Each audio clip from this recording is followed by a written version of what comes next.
হাইকোর্টে আরজি করে নিহতের পরিবারের তরফ থেকে একটি মামলা করা হয়। তারা এই মামলা করেছেন, কিন্তু মামলায় হস্তক্ষেপ করেননি বিচারপতি তীর্থঙ্কর ঘোষ। তিনি বলছেন মামলা ডিভিশন বেঞ্চ আর সুপ্রিম কোর্টে যেহেতু বিচারাধীন, তিনি এই বিষয় নিয়ে হস্তক্ষেপ করতে পারেন না। হাইকোর্টের ডিভিশন বেঞ্চের নজরদারিও আছে, তাই এখন মামলা গ্রহণ করা সম্ভব নয়, এটা বিচারপতি বলেছেন।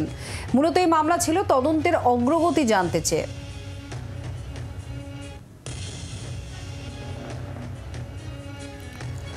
নির্যাতিতার বাবা বিষয় নিয়ে কি বলেছেন শুনব।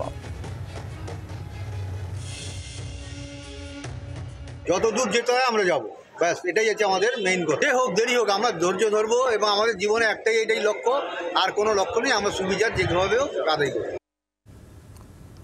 হাইকোর্টে আরজি করে নিহতের পরিবারের যে মামলা, সেই মামলায় হস্তক্ষেপ করলেন না বিচারপতি তীর্থঙ্কর ঘোষ। মামলা ডিভিশন বেঞ্চ এবং সুপ্রিম কোর্টের বিচারাধীন রয়েছে। হাইকোর্টের ডিভিশন বেঞ্চেরও নজরদারি রয়েছে, সেক্ষেত্রে এই মামলা গ্রহণ সম্ভব নয় বলেই বিচারপতি তীর্থঙ্কর ঘোষ জানিয়েছেন। তদন্তের অগ্রগতি জানতে চেয়ে এই মামলা পরিবারের তরফে ছিল, কিন্তু সেই মামলাতেই হস্তক্ষেপ করলেন না বিচারপতি তীর্থঙ্কর ঘোষ। মামলা ডিভিশন বেঞ্চ এবং সুপ্রিম কোর্টের বিচারাধীন রয়েছে। হাইকোর্টের ডিভিশন বেঞ্চের নজরদারিও রয়েছে, তাই মামলা গ্রহণ সম্ভব নয় বলে বিচারপতি তীর্থঙ্কর ঘোষ জানিয়েছেন। আরও বিস্তারিত এই বিষয়ে জানাবেন অর্ণবাংশু নিয়োগী, সরাসরি আমাদের প্রতিনিধি রয়েছেন আমাদের সঙ্গে। অর্ণবাংশু, বিচারপতি তীর্থঙ্কর ঘোষ এই প্রসঙ্গে কি বললেন? নির্যাতিতার পরিবারের যে মামলা ছিল তদন্তের অগ্রগতি নিয়ে।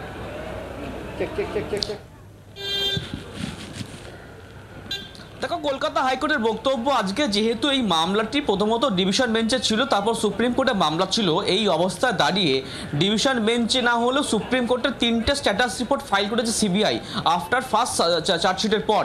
সুতরাং যখন সুপ্রিম কোর্ট এইটা ইন্টারফেয়ার করেছে, যখন কলকাতা হাইকোর্ট ইন্টারফেয়ার করে ডিভিশন বেঞ্চ দেখছে, তাহলে কীভাবে সিঙ্গেল বেঞ্চ এই মামলাটা শুনবে? ডিভিশন বেঞ্চের কাছ থেকে ক্লারিফিকেশন চাইল কলকাতা হাইকোর্ট।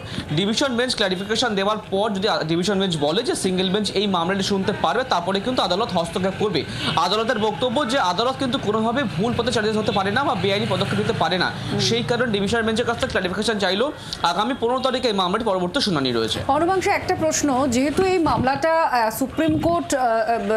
সুপ্রিম কোর্টও এই বিষয়টা নিয়ে স্ট্যাটাস রিপোর্ট নিচ্ছে, ডিভিশন বেঞ্চে মামলা চলছেও, তাহলে আলাদা করে কি অগ্রগতি জানতে চান আবেদনকারীদের তরফ থেকে, অর্থাৎ নির্যাতিতার মা বাবা কেন এই জায়গাটার প্রয়োজন হলো যদি সিঙ্গেল বেঞ্চে তাদেরকে আবেদন করতে হচ্ছে? দেখো, একটা প্রশ্ন অবশ্যই উঠতে পারে যে যখন চার্জশিট ফাইল হয়েছে, যখন ট্রায়াল প্রক্রিয়া শুরু হয়েছে, তাহলে বাবা মা নতুন করে কেন সিবিআই ইনভেস্টিগেশন চাইছে? আমরা প্রথম দিনই বলেছিলাম যে বেশ কিছু পয়েন্ট তারা বলছেন যে এগুলো এখনই সিবিআই ইনভেস্টিগেশন প্রপারলি করেনি, সেই পয়েন্টগুলো সিবিআইকে ইনভেস্টিগেশন করতে হবে।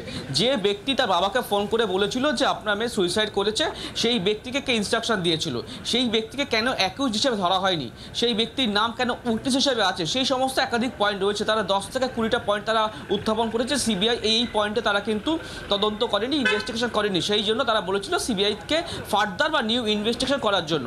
সেই মামলা সিবিআই আজকে তারা এসেছিল, সমস্ত টিম তারা এসেছিল, আইও এসেছিল, তাদের সমস্ত নথি তারা নিয়ে এসেছিল, সেন্ট্রাল ফরেন্সিক ল্যাবে তারা রিপোর্ট অব্দি নিয়ে এসেছিল, কিন্তু কলকাতা হাইকোর্টে বললো যে ডিভিশন বেঞ্চের কাছ থেকে ক্লারিফিকেশন না পাওয়া পর্যন্ত তারা কিন্তু এটা ইন্টারফেয়ার করবে না। তাই আগামী 15 তারিখ পর এটার ভবিষ্যৎ স্পষ্ট হবে। তাহলে কি ডিভিশন বেঞ্চে আবার নতুন করে তাদেরকে যেতে হবে?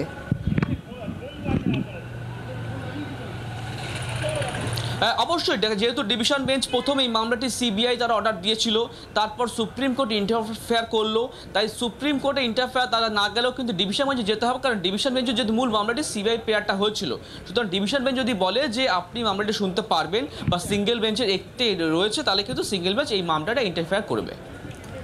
ধন্যবাদ। অর্ণবাংশু নিয়োগী আমাদের প্রতিনিধি জানিয়ে দিলেন যে আজকে ঠিক কি হয়েছে, তদন্তের অগ্রগতির জানতে এবং কিছু পয়েন্ট আছে আরজি করের সিবিআই যে তদন্ত করছে, যে পয়েন্টগুলোতে সিবিআই নজর করেনি বা কিছু জায়গায় ল্যাক থেকে গিয়েছে বলে আবেদনকারীরা মনে করছেন, তার ভিত্তিতেই নির্যাতিতার মা বাবার তরফ থেকে সিঙ্গেল বেঞ্চে আবেদন করা হয়। কিন্তু সিঙ্গেল বেঞ্চ পরিষ্কার জানিয়ে দেয় ডিভিশন বেঞ্চে মামলা চলছে, সুপ্রিম কোর্টে মামলা বিচারাধীন, তিনি হস্তক্ষেপ করতে পারবেন না। এবার ডিভিশন বেঞ্চের কাছে তাদেরকে আবেদন করতে হবে যাতে সিঙ্গেল বেঞ্চে তাদের আবেদন শোনা হয় এই সংক্রান্ত বিষয় নিয়ে। আইনজীবীরা কি বলছেন এবার শুনুন।